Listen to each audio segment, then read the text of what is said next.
নমস্কাৰ সুপ্ৰভাত আপুনি চাই আছে নিউজ 18 অসম নৰ্থ ইষ্ট এয়া গুড মৰ্নিং 18 মই জয়ন্ত মাধৱ গোস্বামী নুমলীগড়ৰ ফুলনিবাৰীত নিশা গুলীচালনাৰ ঘটনা নিশা চুৰলৈ লক্ষ্য কৰি আৰক্ষীৰ গুলীচালনা নুমলীগড় আৰু গোলাঘাট আৰক্ষীৰ গুলীচালনাৰ ঘটনা এটা টাৱাৰত চুৰি কৰিবলৈ আহিছিল 6 জনীয়া চুৰৰ দল গুলীচালনাৰ পিছতে গাঁওৰক্ষী বাহিনীৰ সহযোগত কৰায়ত্ব কৰা হয় তিনিটা চুৰক ধৃত খুনাবৰ আলী আব্দুল কালাম জয়দুল আলী ঘটনাস্থলীৰ পৰা পলায়ন কৰে আন তিনিটা চুৰে নলবাৰীৰ পৰা নুমলীগড়লৈ চুৰি কৰিবলৈ আহিছিল চুৰৰ দলটো ধৃত তিনি চুৰক আৰক্ষীয়ে বৰ্তমান মাৰাথন জেৰা অব্যাহত ৰাখিছে এটা টাৱাৰত চুৰি কৰিবলৈ আহিছিল 6 জনীয়া চুৰৰ এটা দল নুমলীগড়ৰ ঘটনা এয়া নুমলীগড়ৰ ফুলনিবাৰীত নিশা গুলীচালনাৰ ঘটনা সংঘটিত হয় 6 জনীয়া চুৰৰ দলটোলৈ লক্ষ্য কৰি গুলীচালনা কৰে নুমলীগড় আৰু গোলাঘাট আৰক্ষীয়ে এটা টাৱাৰত চুৰি কৰিবলৈ আহিছিল নলবাৰীৰ পৰা এই 6 জনীয়া চুৰৰ দলটো এই গুলীচালনাৰ ঘটনাৰ পিছতে গাঁওৰক্ষী বাহিনীৰ সহযোগত কৰায়ত্ব কৰা হয় তিনিটা চুৰক ধৃত চোৰ তিনিটা হৈছে খুনাবৰ আলী আব্দুল কালাম জয়দুল আলী আনহাতে ঘটনাস্থলীৰ পৰা পলায়ন কৰে আন তিনিটা চোৰে সম্প্ৰতি ধৃত তিনি চোৰক আৰক্ষীয়ে মাৰাথন জেৰা অব্যাহত ৰাখিছে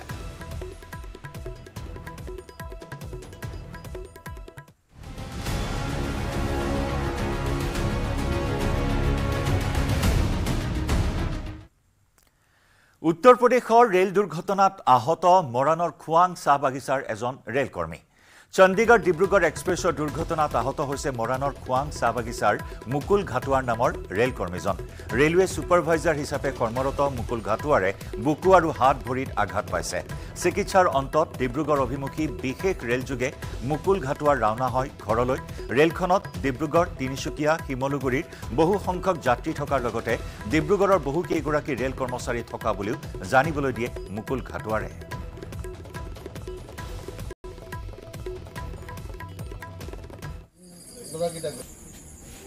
এতিয়াহে গম পাইছোঁ তাৰপিছত আৰু কাম কৰা তাত 3 বছৰমান হৈছে কি নাম ল'ৰাটো মুকুল ঘাটুৱাৰ কি কাম কৰে ছুপাৰভাইজাৰ কৰে আপোনাৰ কোন মোৰ ল'ৰা হয় দুখ তেনেকা নাই পোৱা বুলি কৈছে অলপ পাইছে দুখ কথা পাতিলে মোৰ লগত তেনেকাতো একো কোৱা নাই কৈছে যে মানে মই ঠিকেই আছোঁ চিন্তা নকৰিবি এনেকৈ ক'লে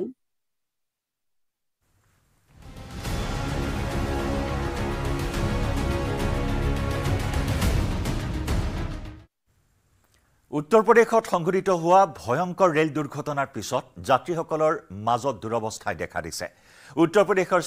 ষ্টেচনে আবদ্ধ হৈ পৰিছে ৰেলসহ বহু যাত্ৰী দুৰ্ঘটনাৰ বাবে যাত্ৰাপথ সলনিৰ পিছতে অন্য ট্ৰেকেৰে কেইবাখনো ৰেলৰ চলাচল আৰম্ভ হৈছে লক্ষ্ণৌত আহি গোট খোৱা ৰেলসমূহৰ যাত্ৰীসকলে ষ্টেচনতে বুন্দাপৰ দিবলগীয়া পৰিস্থিতিৰ সৃষ্টি হৈছে শুকুৰবাৰে পুৱালৈকে লক্ষ্ণৌ ষ্টেচনৰ প্লেটফৰ্মতে আবদ্ধ হৈ থাকিল অসমৰ বহু সংখ্যক যাত্ৰী বৃহস্পতিবাৰে উত্তৰ প্ৰদেশৰ গুণ্ডাৰ মনকাপুৰত বাগৰিছিল ডিব্ৰুগড় অভিমুখী ৰেলখন লাইনচ্যুত হৈছিল ডিব্ৰুগড় এক্সপ্ৰেছৰ 12টাকৈ ডবা এই ঘটনাত মৃত্যুৰ মুখত পৰে ৰেলখনত থকা 4জনকৈ যাত্ৰী আহত হয় 25ৰো অধিক যাত্ৰী উল্লেখযোগ্য যে ৰেলখনত আছিল অসমৰ 300ৰ পৰা 400 যাত্ৰী চণ্ডীগড়ৰ পৰা ডিব্ৰুগড় অভিমুখে গৈ থকা অৱস্থাত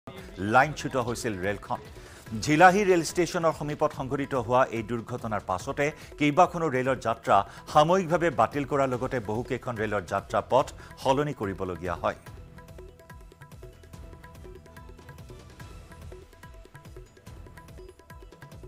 के करीब में हादसा हुआ है हाँ चंडीगढ़ डिब्रूगढ़ एक्सप्रेस में गोंडा से करीब 20 किलोमीटर आगे है ये जी बता रहे मनकापुर अभी यहाँ से 5 किलोमीटर है हाँ और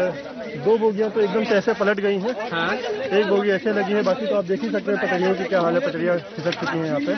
कैजुअलिटी भी हो सकती है अभी उसका मालूम नहीं है लोग अपनी जान बचा करके कैसे कैसे निकल रहे हैं बचाव के लिए क्या व्यवस्था हुई है अभी तक अभी तो हम खुद ही निकल के आए हैं अभी देखा नहीं है शायद लेकिन शायद एम्बुलेंस वगैरह आ रही है क्या जी जी ऐसा सुनने में आया थैंक यू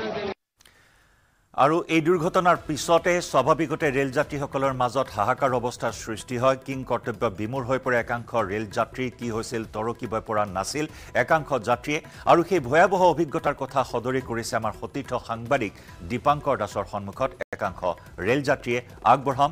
দীপাংকৰ দাসৰ এক বিশেষ ৰিপৰ্ট নিশ্চয়কৈ যি উত্তৰ প্ৰদেশৰ ভয়ংকৰ ৰেল দুৰ্ঘটনা আৰু তাৰ পিছত যাত্ৰীৰ মাজত যি ধৰণৰ এটা হাহাকাৰময় পৰিৱেশ সেয়া বৰ্তমান অব্যাহত আছে কাৰণ দুপৰীয়া 2:30 সংঘটিত হোৱা সেই ভয়ংকৰ ৰেল দুৰ্ঘটনা আৰু সময় যিমানে বাগৰিছে মই মুহূৰ্তত নিশাৰ ভাগৰ এটা পৰিৱেশ দেখুৱাইছোঁ লক্ষ্ণৌ ষ্টেচনৰ আৰু লক্ষ্ণৌ ষ্টেচনত বৰ্তমান এই নিশা এইদৰে যাত্ৰীসকলে হাহাকাৰ কৰিবলগীয়া হৈছে কাৰণ কোনে কোন ঠাইলৈ যাব কোনে কি ট্ৰেইনত আহিছিলে হে এক প্ৰকাৰ একাকাৰ হৈ পৰা ধৰণৰ এটা পৰিৱেশ আৰু এয়া নিশা প্ৰায় 2 বাজিছে আৰু 2 বজাৰ লক্ষ্ণৌৰ পৰিৱেশ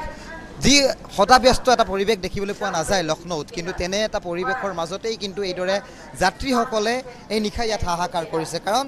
গোণ্ডা আমি জানো যে গোণ্ডাত সেই ভয়ংকৰ ছত্তীশগড় আৰু ডিব্ৰুগড়ৰ এক্সপ্ৰেছখনি দুৰ্ঘটনাত পতিত হৈছিল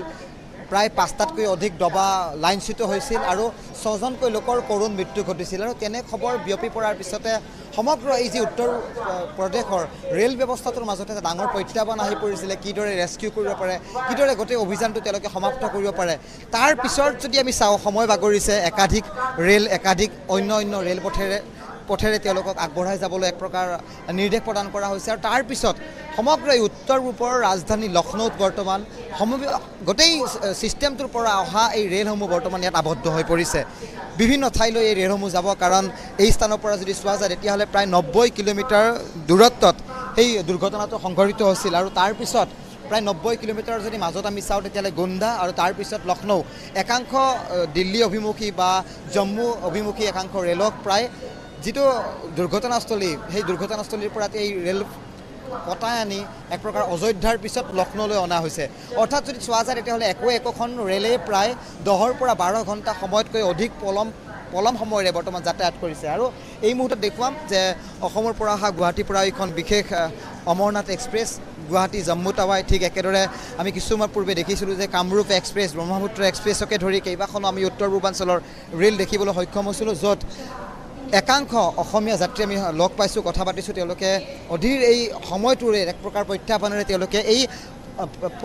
যিটো পলম হোৱাৰ সময়ৰ মাজেৰে তেওঁলোকে যাত্ৰা আৰম্ভ কৰিছে গতিকে উত্তৰ পূৰ্বাঞ্চলৰ যাত্ৰীৰে ঠাক খাই থকা সেই ছত্তীশগড় ডিব্ৰুগড় ৰেলৰ দুৰ্ঘটনাৰ পিছতে এই মুহূৰ্তলৈকে কিন্তু ইয়াৰ প্ৰতিক্ৰিয়া মাৰ যোৱা নাই ইয়াৰ চাঞ্চল্য অব্যাহত আছে আৰু ক্ৰমে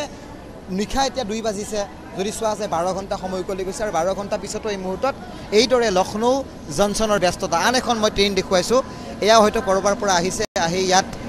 এক প্ৰকাৰ ইয়াত সংযোজন কৰা হৈছে ইয়াত আহি ৰখাই থোৱা হৈছে ট্ৰেইনসমূহ আৰু এই স্থানৰ পৰা কিন্তু কোনো এখন ট্ৰেইন আন প্ৰান্তলৈ যাবলৈ দিয়া হোৱা নাই মই যদি চাওঁ এয়া যোধপুৰ বাৰাণসী এক্সপ্ৰেছ যিখনো আহি বৰ্তমান লক্ষ্ণৌত ইয়াত আহি পৰিছে একাংশ দেখুৱাইছোঁ এই মুহূৰ্তত যাত্ৰী ভৰি পৰিছে কিন্তু কিমান সময় বাগৰিব নে অৰেতি নিশা এইসকল যাত্ৰীয়ে এই ষ্টেচনতে কটাব এনেধৰণৰ কথা আহি পৰিছে ইখনৰ পৰা সিখন ৰেললৈ যাত্ৰীয়ে তাত বাতি কাঢ়িছে কিন্তু তাৰে মাজতো কিন্তু সুফল এই যাত্ৰীসকলে বিচাৰি পোৱা নাই আৰু তাৰে কিছু ৰাতিৰ ব্যস্ততাপূৰ্ণ এটা পৰিৱেশ মই বৰ্তমান উত্তৰ প্ৰদেশৰ ৰাজধানী লক্ষ্ণৌৰ পৰা আপোনালোকক দেখুৱাবলৈ আৰু কিছু ছবি বৰ্ণনা কৰিবলৈ চেষ্টা কৰিছোঁ